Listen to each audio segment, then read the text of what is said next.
میرے رسول کریم صلی اللہ علیہ وآلہ وسلم نے فرمایا صحابہ، بیوی کے لیے اچھا شوہر اور شوہر کے لیے اچھی بیوی بھی اللہ تعالیٰ کی نعمتوں میں سے ایک نعمت ہے، اللہ تعالیٰ کے خزانوں میں سے ایک خزانہ ہے۔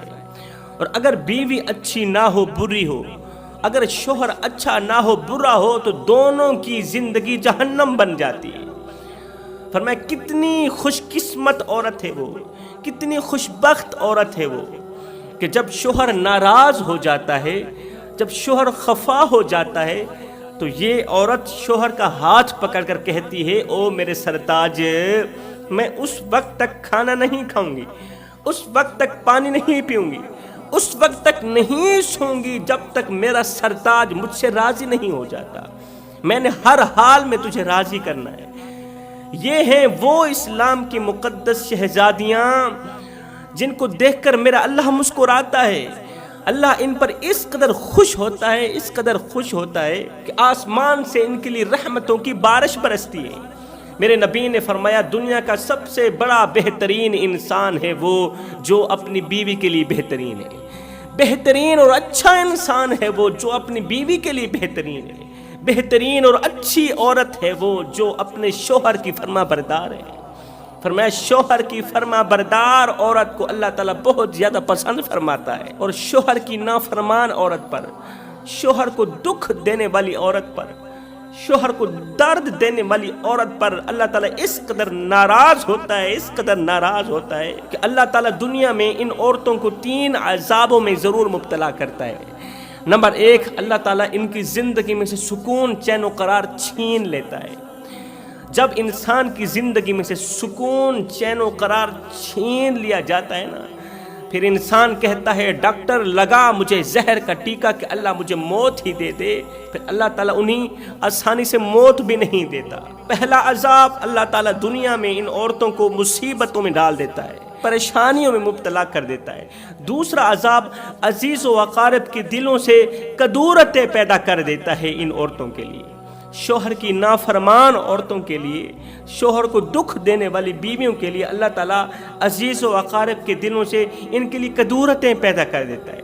پھر جو بھی عورت ان کو دیکھتی ہے نفرت بھری نگاہوں سے دیکھتی ہے، جو بھی شخص اس عورت کو دیکھتا ہے نفرت بھری نگاہوں سے دیکھتا ہے۔ تیسرا عذاب موت کے وقت اللہ تعالیٰ ان کا خاتمہ ایمان پر نہیں ہونے دیتا۔ شوہر کو دکھ دینے والی، درد دینے والی بیویاں یہ بھول جائیں کہ موت کے وقت ان کا خاتمہ ایمان پر ہوگا، ہرگز نہیں ہوگا۔ اللہ کے جو نیک بندے ہوتے ہیں نا، جو مومن متقی لوگ ہوتے ہیں نا، ان کی نظر کرسی پر نہیں جاتی، اللہ کے نیک بندوں کی نظر اقتدار پر نہیں جاتی، اللہ کے نیک بندوں کی نظر پیسوں پر نہیں جاتی، اللہ کے نیک بندوں کی نظر گاڑیوں پر نہیں جاتی۔ نہ بندے، نہ اللہ کے جو نیک بندے ہوتے ہیں ان کی نظر تو خاتمے پر جاتی ہے کہ ہمارا خاتمہ ایمان پر ہوگا یا نہیں ہوگا۔ ہم تو خاتمہ ایمان کو کچھ سمجھتے ہی نہیں، ہم موت کے لمحے کو بھول گئے، موت کا لمحہ ہمیں یاد ہی نہ رہا۔ یہ وہ لمحہ ہوگا جس دن مومن منافق کی پہچان ہونی ہے۔ یہ کون سا مومن ہے جس کا خاتمہ ایمان پر ہوا ہے، اور یہ کون سا منافق ہے جس کا موت کے وقت خاتمہ ایمان پر نہیں ہوا۔ حضرت سیدنا عیسیٰ علیہ السلام کا زمانہ تھا، آپ کے دور میں ایک شخص تھا جس کو بیوی نے بہت زیادہ تنگ کر رکھا تھا، وہ بیوی کا ستایا ہوا تھا، بیوی کی وجہ سے بہت ہی زیادہ پریشان تھا، دن رات پریشانی کی دلدل میں گزارتا تھا، وہ پریشانیوں کی دلدل میں پھنسا ہوا تھا۔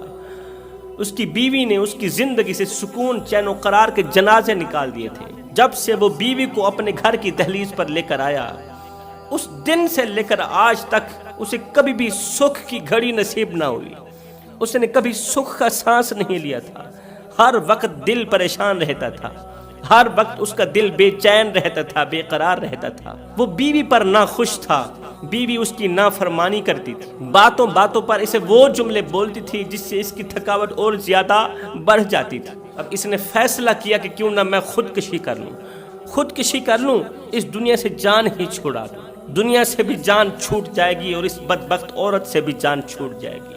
لیکن اچانک اس کے ذہن میں خیال آیا، اچانک خیال آیا کہ کیوں نہ خودکشی کرنے سے کہیں زیادہ بہتر ہے کہ میں یہ گھر چھوڑ کے ہی چلا جاتا ہوں۔ اس نے فیصلہ کر لیا گھر چھوڑنے کا، فیصلہ کر لیا بیوی کو چھوڑنے کا، بچوں کو چھوڑنے کا۔ وہ بیوی سے اس قدر تنگ تھا کہ گھر چھوڑنا تو رہی دور کی بات، وہ تو شہر چھوڑ کے چلا گیا، شہر چھوڑ کے کہیں دور چلا گیا۔ دور جا کر اس نے جا ڈیرے لگائے، دور جا کر اس نے نئے رشتہ دار بنائے، نئے اپنے بنائے، عزیز و اقارب بنائے، ان کے ساتھ زندگی خوبصورت لمحات گزار رہا تھا، وقت گزر رہا تھا۔ بیوی کو چھوڑ کر آئے ہوئے اسے 10 سال کا عرصہ گزر گیا، 10 سال کا عرصہ بیت گیا۔ اس کے چھوٹے چھوٹے بچے بھی تھے، بچوں کو بھی چھوڑ کر چلا گیا۔ ایمان سے بتاؤ آج کتنے لوگ ہیں، کتنے مرد ہیں جن کو بیویوں نے اس قدر ستایا ہوا ہے، اس قدر پریشان کر رکھا ہے کہ یہ بیچارے پیروں کے پاس جاتے ہیں، پیر صاحب ہمیں کوئی تعویذ دے دو۔ ہم سے ہماری بیوی ہر وقت لڑتی رہتی ہے، جھگڑتی رہتی ہے۔ ہمارا گھر جنت کے باغوں میں سے باغ تھا، جب سے وہ چڑیل ہمارے گھر میں آئی ہے، جب سے بیوی نے اس گھر کی دہلیز پر قدم رکھا تو وہی گھر جو جنت کے باغوں میں سے باغ تھا آج وہ جہنم کے گڑھوں میں سے گڑھا بنا پڑا ہے۔ اے اسلام کی مقدس شہزادیوں، اگر تمہاری وجہ سے جنت کے باغوں میں سے باغ گھر اگر تمہاری وجہ سے جہنم کے گڑھوں میں سے گڑھا بن گیا تو یاد رکھنا تم ظالموں میں سے ہو، تم گنہگاروں میں سے ہو، تم جہنمی عورتوں میں سے ہو۔ کتنے شوہر ہیں جو اپنی بیویوں کی وجہ سے خودکشی کر رہے ہیں، کتنے شوہر ہیں جو زہر کھا رہے ہیں، کتنے شوہر ہیں جو پھانسی کے پھندے پر لٹک گئے، کتنے مرد ہیں جو طاقتور ہونے کے باوجود بھی ڈپریشن کا شکار ہو گئے۔ کن کی وجہ سے؟ بیویوں کے رویوں کی وجہ سے۔ اپنے رویے ٹھیک کرو، اپنے شوہر سے محبت کرو، شوہر سے پیار کرو۔ اگر میں آپ کے بچوں سے پیار کروں تو میں آپ کو کتنا اچھا لگوں گا، اور اگر آپ میرے بچوں سے پیار کریں تو آپ مجھے کتنے اچھے لگیں گے۔ تو جب ہم سب لوگ کریم آقا کی امت سے پیار کریں گے تو ہم کریم آقا کو کتنے اچھے لگیں گے، اپنے نبی کو کتنے اچھے لگیں گے۔ تو جب آپ اپنے شوہر سے پیار کریں گے، محبت کریں گے اللہ رسول کی رضا کے لیے، تو مجھے بتاؤ تم اللہ کو کتنی پسند ہوگی، تم اللہ کو کتنی اچھی لگو گی۔ زندگی اتنی مختصر ہے کہ جی بھر کر محبت کرنے کا وقت نہیں ملتا، اللہ جانے لوگ نفرتوں کا وقت کہاں سے لے کر آتے۔ بیوی کی ستائے ہوئے اس شخص نے گھر چھوڑا، شہر چھوڑا، علاقہ چھوڑا، دور جا کر ڈیرے لگائے۔ وقت گزرتا گیا، بیوی کی جدائی میں 10 سال کا عرصہ گزر گیا۔ بیوی کو بھی اس کی کمی محسوس نہ ہوئی، بیوی اس قدر تو چڑیل تھی نا، اس کی کمی محسوس نہ ہوئی۔ وہ شوہر کو منانے کے لیے گھر سے باہر بھی نہ نکلی، اس قدر وہ اللہ تعالیٰ کے غضب کا نشانہ بنی ہوئی تھی کہ اسے شوہر کی ضرورت ہی نہیں تھی۔ 10 سال کا عرصہ گزر گیا، 10 سال کے بعد یہی شخص حضرت سیدنا عیسیٰ علیہ السلام کی خدمت میں ایک عجیب سا سوال لے کر گیا، ایک عجیب سا سوال لے کر گیا۔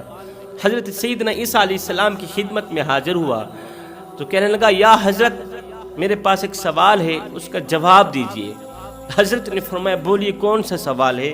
تو اس نے کہا حضرت مجھے بتایا جائے وہ کون سی عورتیں ہیں کہ جب وہ مرتی ہیں تو قبر سے سیدھا جہنم میں چلی جاتی ہیں، یا وہ کون سی عورتیں ہیں کہ جب ان کی تدفین ہو رہی ہوتی ہیں تو قبر کی مٹی انہیں بددعائیں دیتی ہیں، قبر ان کو گالیاں دیتی ہے، کہتی ہے تمہارا آنا نامبارک ہو، اے بدقسمت عورت تیرا آنا نامبارک ہو، اے گنہگار عورت، بدکار عورت تیرا آنا نامبارک ہو۔ دنیا میں جتنے لوگ میرے اوپر چلتے تھے ان تمام لوگ میں سب سے زیادہ مجھے بری تو ہی لگتی تھی۔ دنیا میں جتنے لوگ میرے اوپر چلتے تھے نا ان تمام لوگوں میں سب سے زیادہ مجھے گندی تو ہی لگتی تھی۔ آج تو دیکھے گی کہ میں تیرے ساتھ کس طرح کا بھیانک سلوک کرتی ہوں۔ پھر جب یہ عورت قبر کے اندر جاتی ہے تو قبر اسے اس طرح دباتی ہے کہ اس کی ایک حصے کی پسلیاں دوسرے حصے کی پسلیوں میں پیوست ہو جاتی ہیں۔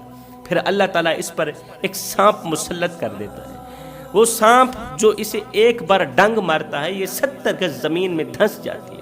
حضرت مجھے بتایا جائے وہ کون سی عورت ہے جس کی قبر جہنم کے گڑھوں میں سے گڑھا بن جاتی ہے؟ یہ سن کر حضرت سیدنا عیسیٰ علیہ السلام نے فرمایا بندہ خدا تو نے پوچھ کے کیا کرنا ہے اور تو نے یہ دیکھ کے کیا کرنا ہے؟ اس نے کہا حضرت خدا را میں اپنی آنکھوں سے دیکھنا چاہتا ہوں کہ وہ کون سی عورتیں ہیں جو جب مرتی ہیں تو قبر سے سیدھا جہنم میں چلی جاتی، جب مرتی ہیں تو ان کا خاتمہ ایمان پر نہیں ہوتا، تو حضرت سیدنا عیسیٰ علیہ السلام نے فرمایا پھر اس طرح کر، قبرستان میں چلا جا، دیکھنا کل صبح سویرے جو جنازہ سب سے پہلے قبرستان میں داخل ہو، جو میت سب سے پہلے قبرستان میں داخل ہوگی نا، وہ عورت کی میت ہوگی۔ غور کرنا وہ کون سا جنازہ ہے جو سب سے پہلے قبرستان میں داخل ہوا، اور وہ جنازہ عورت کا ہوگا، اور یہ وہی عورت ہوگی جس کی قبر جہنم کے گڑھوں میں سے گڑھا بنی ہوگی۔ یہ وہی عورت ہوگی جس کا خاتمہ ایمان پر نہیں ہوا ہوگا۔ یہ وہی عورت ہوگی کہ اس کے لیے قبر کے اندر کیڑے مکوڑے انتظار میں ہوں گے، اس کی انتظار میں ہوں گے، اس کی قبر کے اندر آگ ہی آگ ہوگی۔ یہ وہ بدبخت عورت ہوگی جس نے اللہ کے غضب کو دعوت دے رکھی ہوگی، اللہ کے غضب کا نشانہ بنی ہوئی ہوگی۔ یہ وہ عورت ہوگی جس پر اللہ تعالیٰ ناراض ہوگا، اللہ کی ذات اس پر خفا ہوگی۔ کل صبح قبرستان کے اندر جو سب سے پہلی میت داخل ہوگی، سمجھ لینا یہ وہی عورت ہوگی جس عورت کے بارے میں تو سوال کر رہا ہے، جس عورت کے بارے میں تو پوچھنا چاہتا ہے۔ اب اس شخص نے کیا کیا؟ سیدھا قبرستان کی طرف دوڑ لگا دی، قبرستان کی طرف دوڑ لگا دی۔ آج شام کا وقت ہے اور کل صبح میت نے داخل ہونا ہے، جنازے نے داخل ہونا ہے، اور اس نے دیکھنا ہے کہ یہ وہی عورت ہے یا کوئی اور تو نہیں ہے۔ اس نے کیا کیا؟ آج شام کو ہی اسی قبرستان کے اندر خیمہ لگا دیا کہ آج رات یہیں گزاروں گا، اور صبح میں اپنی ان آنکھوں سے دیکھنا چاہتا ہوں اس بدقسمت عورت کو۔ اللہ اکبر! اس نے خیمہ لگا دیا، خیمے کے اندر سو گئے۔ لیٹا ہوا تھا، آنکھ لگی، نیند آئی، خواب کی دنیا میں اس نے قبرستان کے مردوں کو روتے ہوئے دیکھا، قبرستان کے مردوں کو چیختے ہوئے چلاتے ہوئے دیکھا، ہائے ہم مارے گئے، ہم مارے گئے۔ خواب کی دنیا میں یہ چارپائی سے اٹھا، بستر سے باہر نکلا، خیمے سے باہر نکلا، مردوں کی طرف بڑھا۔ جب ان کے قریب گیا تو پوچھا، مردو تم کیوں رو رہے ہو، کیوں چیخ رہے ہو، کیوں چلا رہے ہو؟ تو ان مردوں نے کہا کہ آج ایک بدقسمت عورت کا انتقال ہوا ہے، ایک بدبخت عورت مری ہے، اور اسے ہمارے قبرستان میں دفنایا جا رہا ہے۔ اس کی قبر کے اندر آگ ہی آگ ہے، بچھو ہی بچھو ہیں۔ ہم روئے اس لیے رہے ہیں کہ قبر کے اندر اسے عذاب دیا جائے گا، اسے بچھو کاٹیں گے۔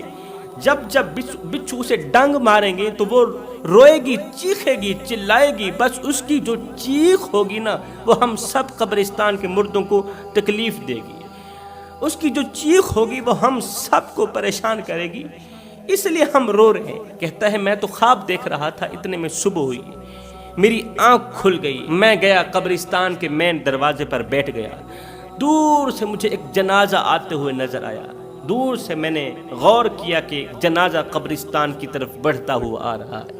میں سمجھ گیا یہ اسی بدقسمت عورت کا جنازہ ہوگا جس کے بارے میں کل اللہ کے نبی مجھے بتا رہے تھے۔ جب وہ جنازہ میرے قریب آیا تو میں دیکھ کر حیران رہ گیا کہ اس میت کے ساتھ ساتھ 2 بچے زار و قطار رو رہے تھے، اور وہ رونے والے بچے کوئی اور نہیں تھے، وہ میرے اپنے ہی بچے تھے۔ میں جلدی سے اٹھا، بچوں گلے لگایا، میں نے کہا بچوں کیوں رو رہے ہو، اور یہ کس کی میت ہے، کس کا جنازہ ہے؟ تو ان بچوں نے کہا ابا یہ تو ہماری ماں کا جنازہ ہے، ہماری ماں مر گئی تھی، آپ کی بیوی مر گئی، یہ اسی کا جنازہ ہے۔ کہتا ہے یہ سنتے ہی میرے پیروں تلے زمین نکل گئی، میں کانپنے لگا، ہائے یہ تو میری بیوی کا جنازہ ہے، وہ بیوی جو مجھے دکھ دیتی تھی، جو مجھے درد دیتی تھی، وہ مر گئی، اور اس حال میں مری کہ میں اس پر ناراض تھا۔ ہائے! رسول کریم صلی اللہ علیہ وسلم سے پوچھا گیا یا رسول اللہ ایک عورت کا انتقال ہوا، اس حال میں انتقال ہوا ہے کہ اس کا شوہر اس پر ناراض تھا، وہ عبادت گزار تھی، 5 وقت کی نمازی تھی، تہجد گزار تھی۔ میرے نبی نے فرمایا عورت ساری زندگی نمازیں پڑھتی رہے، قیام کرتی رہے، رکوع و سجود کرتی رہے، ساری زندگی حج کرتی رہے، ساری زندگی نوافل پڑھتی رہے، دن کو روزہ رکھے، پوری رات قیام کرے، مگر وہ اس حال میں مری کہ اس کا شوہر اس پر ناراض تھا، اور جائز ناراض تھا، اس لیے کہ وہ اپنے شوہر کو دکھ دیتی تھی، وہ اپنے شوہر کو درد دیتی تھی۔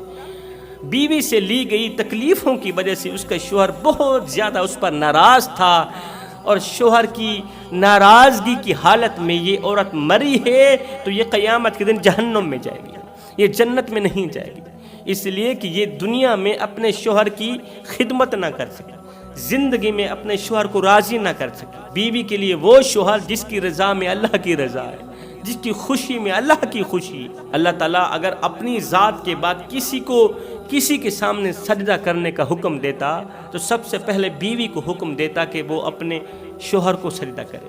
تو اس شوہر کو ناراض کر کے مرنے والی عورت جنت میں کیسے جا سکتی ہے؟ وہ تو جہنم میں جائے گی, اس کی قبر جہنم کے گڑھوں میں سے گڑھا بن جائے گی. خیر, اس شخص کو جیسے ہی پتہ چلا کہ یہ تو میری بیوی کا جنازہ ہے, میری بیوی کی میت ہے, تو بچوں کے ساتھ مل کے وہ اپنی بیوی کی تدفین کرنے لگا, بیوی کو دفنانے لگا. اس نے غور کیا, قبر کے اندر تپش ہی تپش ہے. ایسے لگتا ہے جیسے جہنم کی تمام کھڑکیاں اسی قبر کی طرف کھول دی گئی. ایسے لگتا تھا جیسے قبر کے اندر آگ کا بچھونا بچھا ہوا ہے اور ہم اس عورت کو آگ کے بچھونے کے اوپر سلا رہے ہیں. خیر, قبر بند کر دی گئی. عزیز و اقارب قبرستان سے باہر نکلے. یہ شخص بیوی کی قبر کے سرانے بیٹھا ہی تھا کہ وہاں سے حضرت سیدنا عیسیٰ علیہ السلام پہ گزر ہوا. عیسیٰ علیہ السلام نے پوچھا, اے بندہ خدا, اب تو بتا کہ وہ کون سی عورتیں ہیں کہ جب مرتی ہیں تو قبر کی مٹی انہیں گالیاں دیتی ہے. اب تو بتا وہ کون سی عورتیں ہیں کہ جب مرتی ہیں تو ان کا خاتمہ ایمان پر نہیں ہوتا. اب تو بتا وہ کون سی عورتیں ہیں اور کس طرح کے گناہ کرتی ہیں کہ ان کی قبر جہنم کے گھڑوں میں سے گڑھا بن جاتی ہے. اس شخص نے ہاتھ جوڑ کے کہا, حضرت میری یہ جو بیوی تھی نا, یہ 5 گناہ بڑے شوق سے کرتی تھی. ان 5 گناہوں کی نحوست کی وجہ سے آج اس کی قبر کے اندر کیڑے تھے, مکوڑے تھے, بچھو تھے. اس کی قبر کے اندر آگ ہی آگ تھی. ایسے لگتا تھا کہ جیسے جہنم کی تمام کھڑکیاں اس کی قبر کی طرف کھول دی گئی. اللہ کے نبی نے فرمایا, جلدی بتا وہ کون سے 5 گناہ تھے. اس نے کہا, حضرت پہلا گناہ یہ مجھے میری غربت کے تانے دیتی تھی. اس کے تانوں کا ستایا ہوا میں گھر بھی چھوڑ گیا اور ساتھ میں شہر بھی چھوڑ کے چلا گیا. یہ مجھے میری غربت کے تانے دیتی تھی. اور جب میں اسے چھوڑ کے باہر نکل گیا تھا, جب میں اس سے ناراض ہو کر خفا ہو کر گھر سے باہر نکل گیا تھا, تو مجھے راضی کرنے کے لیے, مجھے منانے کے لیے اس نے گھر سے باہر ایک قدم بھی نہیں رکھا تھا.